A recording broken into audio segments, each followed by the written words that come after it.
Cek, tidak ada satupun oligark di Indonesia yang pakai otak, tidak ada. Semua pakai kekuasaan, kekuatan, otot, dan keringat. Keruk, jual, petik, jual, tebang, jual. Dari dulu seperti itu. Dan nanti yang dapat sedikit teriak dan membuka ini semua. Jadi insya Allah nggak sampai 2024 terkuat semua ini. Kelamaan buat mereka untuk bisa bersama-sama sampai 2024, kelamaan.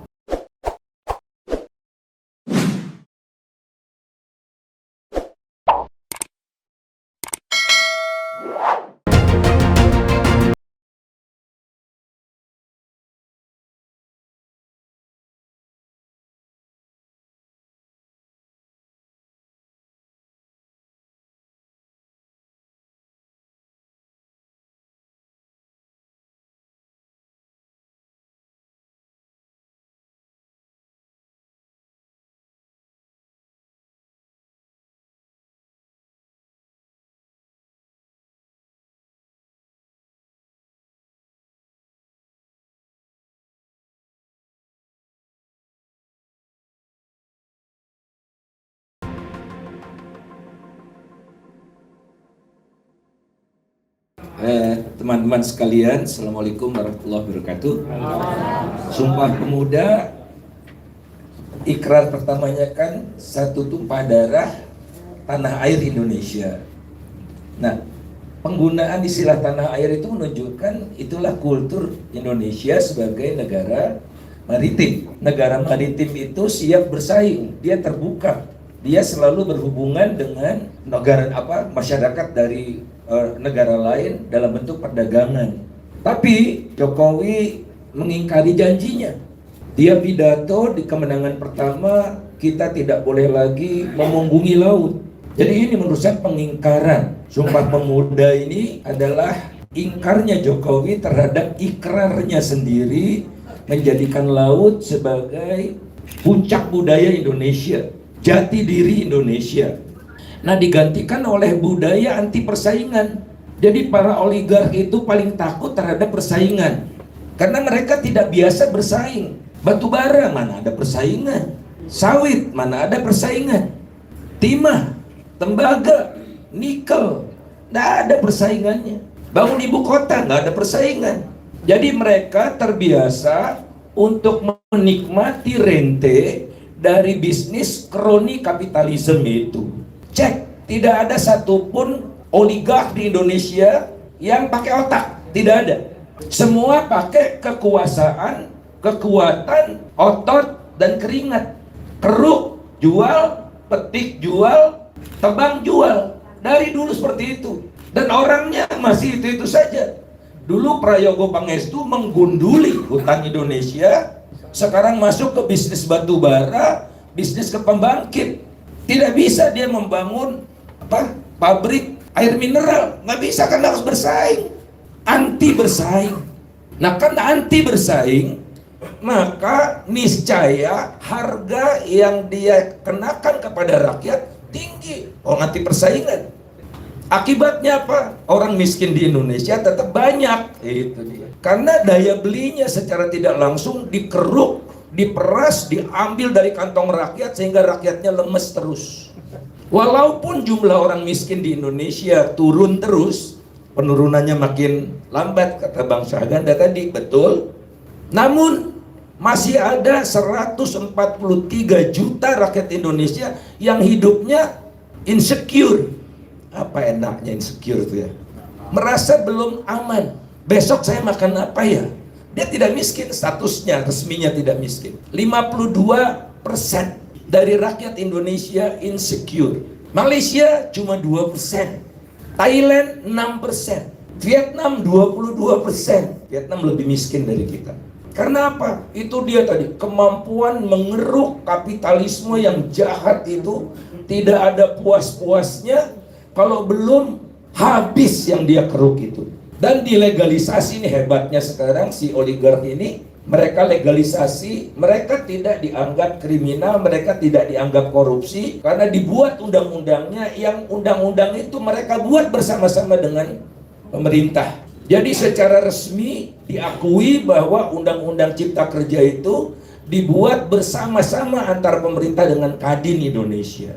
Dan sampai sekarang itu batas antara penguasa dan pengusaha makin blur, makin tidak jelas. Pertama kali dalam sejarah Indonesia, wakil menteri menjadi wakil ketua umum Kadin. Gila, tidak ada.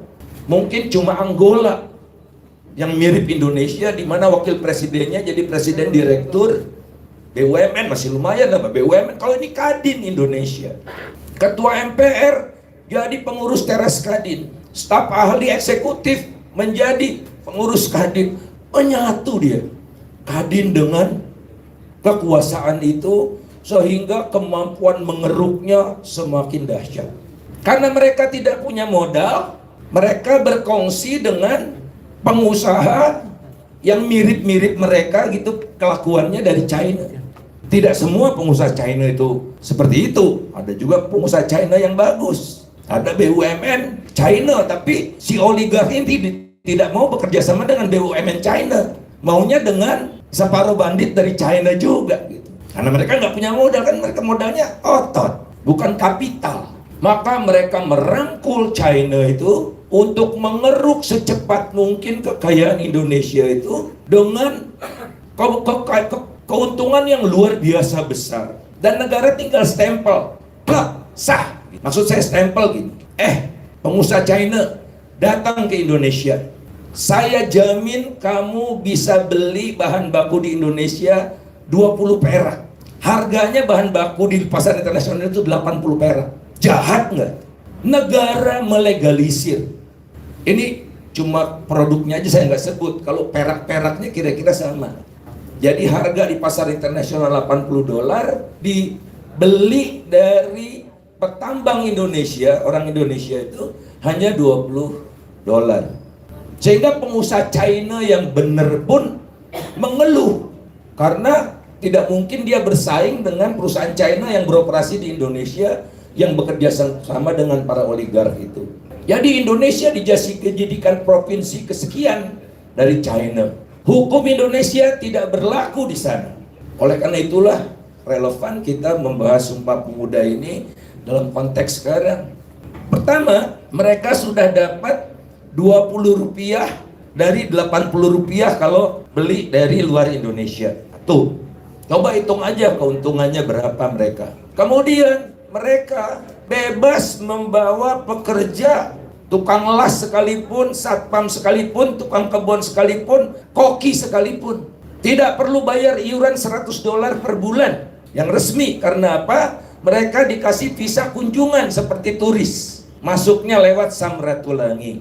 Karena lewat Jakarta banyak wartawan. Di sana cuma Manado Pos barangkali. Kemudian ketiga, seluruh produknya itu, hampir seluruh lah, 99,9%, dia mengolah biji nikel itu menjadi ferronikel, menjadi nickel pig iron NPI, hampir 100% dijual ke Cina, dibawa ke Cina. Jadi dia numpang aja ngeruk, terus langsung dijual ke China untuk mendukung industrialisasi di China. Nah, China mengolah lebih lanjut menjadi bagian dari kacamata ini, dijual ke Indonesia. Nah, Indonesia belinya tuh yang produk mahal. Jadi tidak ada satupun bisa dikatakan produk China ini mendukung industrialisasi di Indonesia, tapi mendukung industrialisasi di China. Karena 99, kalau saya bulatkan gitu ya, keluarnya itu di Excel saya 100%. Mereka tidak perlu bayar pajak. Semalam saya baca dengar video Jeffrey Sachs itu di Democratic Republic of Congo itu. Yang itu juga diambat habis, tidak dapat negara sama sekali. Nah, di Indonesia juga gitu. Atas nama proyek strategis nasional, padahal nggak ada strategisnya nih. Atas nama proyek strategis nasional mereka dapat bebas pajak 20 tahun. Semua kebutuhan impornya tinggal dimasukkan di daftar, masukkan aja di list, mereka bebas biaya masuk. Mereka tidak perlu bayar royalti.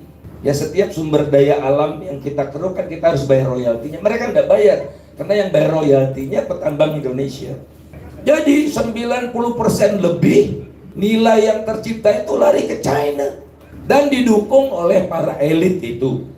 Erlangga Hartarto mendukung, ya. Menteri Perindustrian mendukung, Agus itu ya. Pak Luhut dukung, Pak Jokowi dukung, karena taipan-taipan ini pernah foto bersama di dalam istana. Dukung dengan memberikan tax holiday, karena waktu itu tax holiday masih di tangan Menteri Keuangan, sekarang dipindahkan ke Pak Bahlil. Kayaknya Sri Mulyani tidak mau memegang bola panas.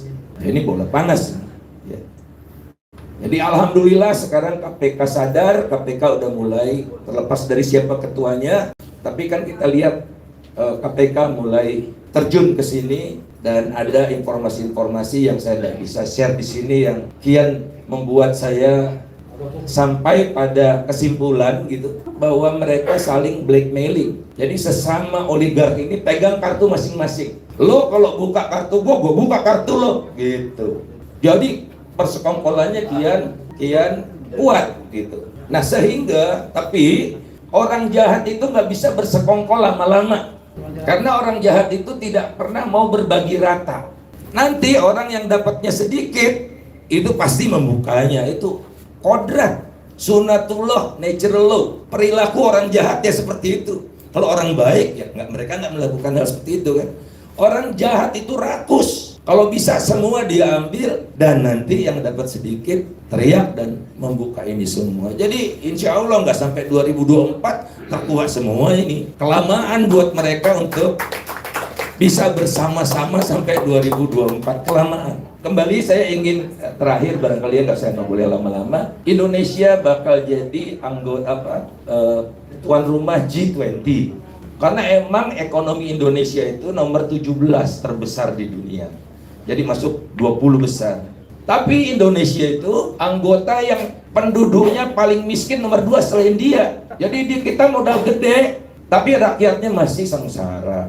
Dan tadi disampaikan bahwa kita ini harus barangkali tekad kita ya, saya lah gitu, Kang Syaganda, Mas Ferry, semualah di sini kan sudah mulai ke usia uzur nih, mulai uzur. Nah kita sumpah pemuda kami, sumpah orang tua kami adalah bagaimana kita mewariskan kebaikan buat generasi yang akan datang. Caranya apa? Hancurkan oligark, pelihara alam. Karena minggu ini keluar laporan dari United Nations Environment Program tentang bagaimana bisa tidak dunia ini menahan agar pemanasan itu tidak bertambah 1,5 derajat. Ada 10 negara dari G20, karena G20 ini ekonominya itu menguasai 86% ekonomi dunia, tapi juga menyumbang 80% dari emisi. 10 negara sudah komit. Saya tidak ingat, Korea Selatan, India itu lebih miskin dari kita, tapi dia komit. Dan komitmennya dia tambah. Di report itu dikatakan Indonesia tidak bisa dievaluasi karena datanya tidak tersedia. Artinya oligark ini tidak akan mau mewariskan kebaikan buat generasi mendatang, karena itu akan merusak apa yang telah mereka nikmati sekalian semua. Jadi produksi batu bara akan digenjot terus, perkebunan akan ditambah terus, kalau perlu hutan dibabat. Karena apa? Banyak teman-teman saya nggak tahu bahwa sumber utama dari emisi ini bukan dari kendaraan bermotor. Kita ngomongnya kendaraan bermotor terus mobil listrik kan gitu.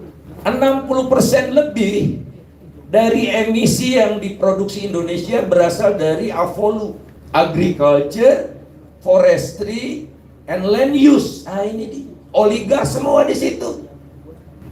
Pak Adi, ada satu perusahaan punya 6 juta hektar.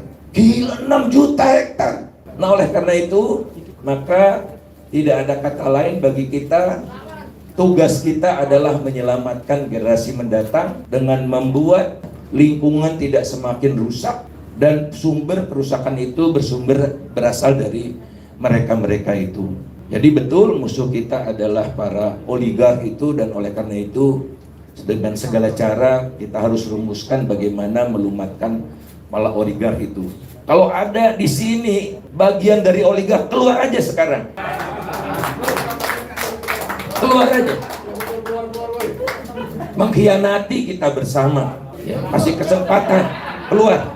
Jangan menjadi bagian dari gerakan Mas Ferry. Keluar aja, supaya kalian tidak berkhianat kepada generasi mendatang. Makasih.